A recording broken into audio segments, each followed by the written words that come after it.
Assalamualaikum warahmatullahi wabarakatuh. Saya Elisandra Dewi, saya mahasiswi di STAN Teguh Dendeng Malabo. Hari ini saya akan membahas tentang penetapan hukum Islam pada masa sahabat generasi pertama. Pertama, kita akan membahas tentang pengertian sahabat. Nah, sahabat menurut terminologi ulama fiqh dan ushul fiqh adalah setiap orang yang pernah bertemu dengan Nabi Muhammad SAW dalam status iman kepadanya dan meninggal dunia dalam keadaan beriman kepadanya pula.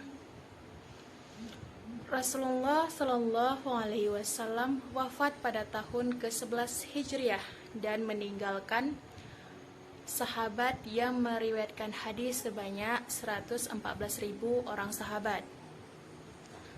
Nah, selanjutnya kita akan membahas tentang kelebihan para sahabat generasi pertama. Pertama, para sahabat generasi pertama sangat dekat dan bertemu langsung dengan Rasulullah Shallallahu Alaihi Wasallam, sehingga memudahkan mereka untuk mengetahui asbabul nuzul ayat Al-Quran dan asbabul wurud hadis, sehingga memudahkan mereka dalam menetapkan suatu hukum dalam suatu permasalahan ketika tidak ada Rasulullah. Yang kedua, mereka memiliki pemahaman yang sangat tinggi terhadap bahasa Arab yang merupakan bahasa Al-Quran. Kemudian yang terakhir, mereka menghafal Al-Quran dan Sunnah Rasulullah SAW dan menjadi orang pertama yang mempelajari ilmu syariat dan hukumnya. Untuk poin selanjutnya, kita akan membahas tentang perbedaan pendapat di kalangan para sahabat. Kemudian, poin selanjutnya, di kalangan para sahabat sering terjadi perbedaan, baik dari segi pendapat maupun dalam penetapan hukum dikarenakan pertama, tingkat pemahaman terhadap bahasa, karena ada yang paham bahasa dengan sendiri, kemudian istilah-istilah asing, dan cara memakainya, tetap ada juga yang tidak bisa. Kemudian, yang kedua, perbedaan dalam pergaulan dengan Rasulullah SAW yang berpengaruh terhadap tingkat pemahaman tentang asbabul nuzul ayat Al-Quran dan Sunnah. Dan yang terakhir yaitu kemampuan dalam kapasitas individu yang berbeda-beda, di antaranya dalam hal tingkat pemahaman, baik itu berupa hafalan, dalam mengeluarkan hukum atau istinbat, maupun penerjemahan isyarat dan syariat. Poin selanjutnya kita akan membahas tentang sumber hukum pada masa sahabat generasi pertama.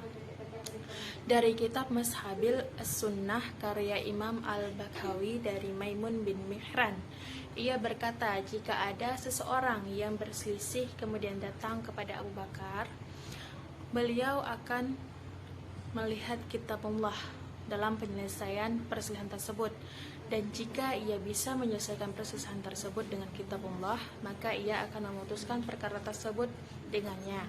Akan tetapi, jika tidak bisa menyelesaikannya dengan kitabullah, maka ia akan menyelesaikan permasalahan tersebut dengan sunnah dari Rasulullah Sallallahu Alaihi Wasallam. Dan memutuskannya. Kemudian jika tidak ada, Abu Bakar akan keluar dan menemui kaum muslimin dan berkata, ada yang datang begini dan begitu, apakah kalian ada yang tahu Rasulullah pernah memutuskan hal itu? Atau ada sekelompok sahabat yang berkumpul, lalu Rasulullah menceritakan hal itu kepada mereka. Jika ia juga tidak menemukan dalam sunnah Rasulullah tersebut, maka ia akan mengumpulkan para pemimpin atau tokoh-tokoh dan orang-orang pilihan untuk melakukan musyawarah tentang perselisihan tersebut.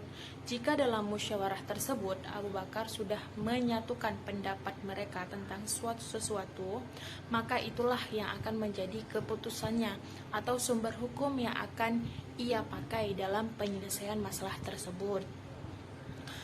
Baiklah, kita masuk kepada poin terakhir, yaitu kita akan bahas tentang contoh ijtihad para sahabat generasi pertama, yaitu tentang peristiwa unta yang tidak bertuan. Abu Bakar dan Umar berijtihad, unta tersebut dibiarkan saja. Kemudian Ali bin Abi Thalib berijtihad, unta tersebut dibuatkan kandang, lalu akomodasinya diserahkan kepada Baitul Mal untuk menanganinya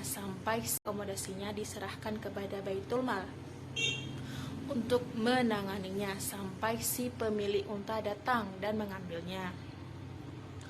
Kemudian Umar bin Khattab berfatwa bahwa wanita yang cerai atau putus talak batinnya mendapatkan nafkah dan tempat tinggal.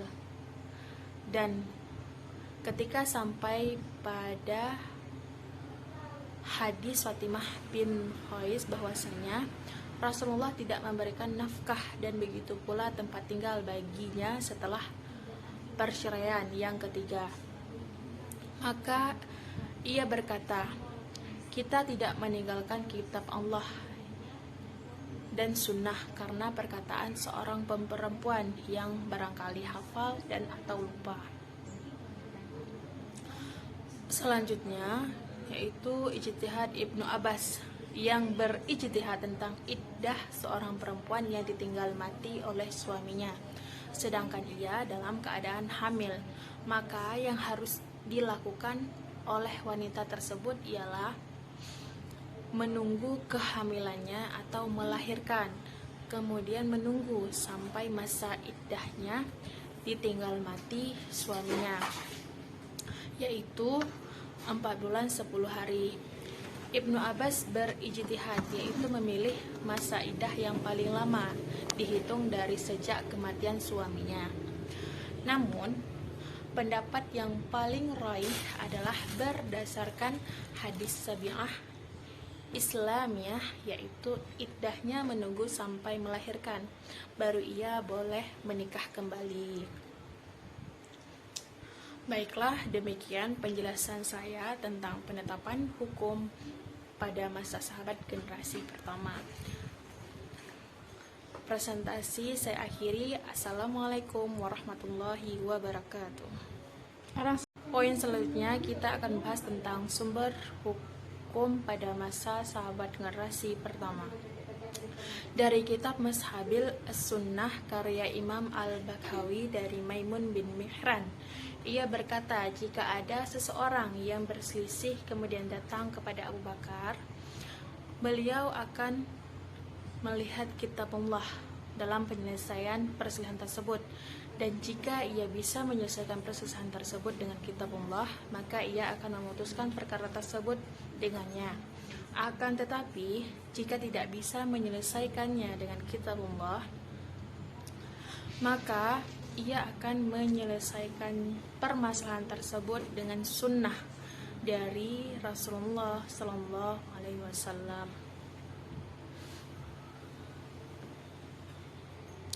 Dan memutuskannya. Kemudian jika tidak ada, Abu Bakar akan keluar dan menemui kaum muslimin dan berkata, ada yang datang begini dan begitu, apakah kalian ada yang tahu Rasulullah pernah memutuskan hal itu?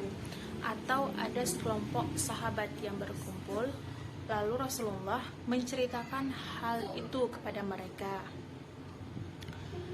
Jika ia juga tidak menemukan dalam sunnah Rasulullah tersebut, maka ia akan mengumpulkan para pemimpin atau tokoh-tokoh dan orang-orang pilihan untuk melakukan musyawarah tentang perselisihan tersebut.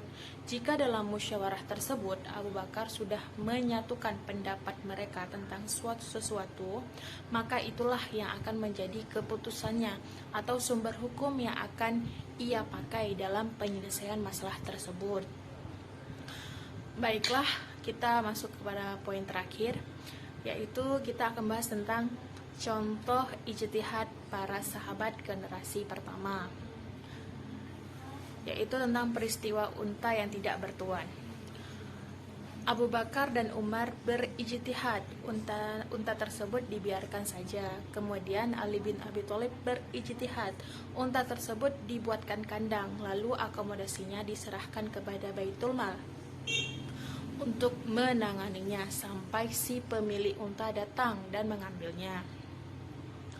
Kemudian Umar bin Khattab berfatwa bahwa wanita yang cerai atau putus talak batinnya mendapatkan nafkah dan tempat tinggal, dan ketika mendapatkan nafkah dan tempat tinggal, dan ketika sampai pada hadis Fatimah bin Qais bahwasanya Rasulullah tidak memberikan nafkah dan begitu pula tempat tinggal baginya setelah perceraian yang ketiga, maka ia berkata, kita tidak meninggalkan kitab Allah dan sunnah karena perkataan seorang perempuan yang barangkali hafal dan atau lupa.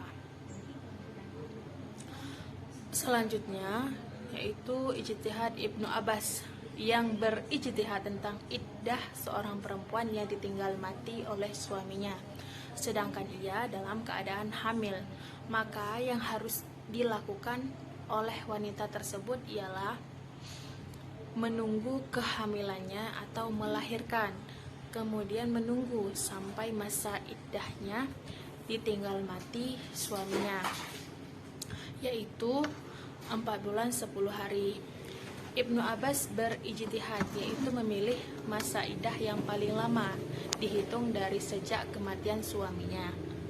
Namun pendapat yang paling raih adalah berdasarkan hadis Sabi'ah Islamiyah, yaitu iddahnya menunggu sampai melahirkan, baru ia boleh menikah kembali.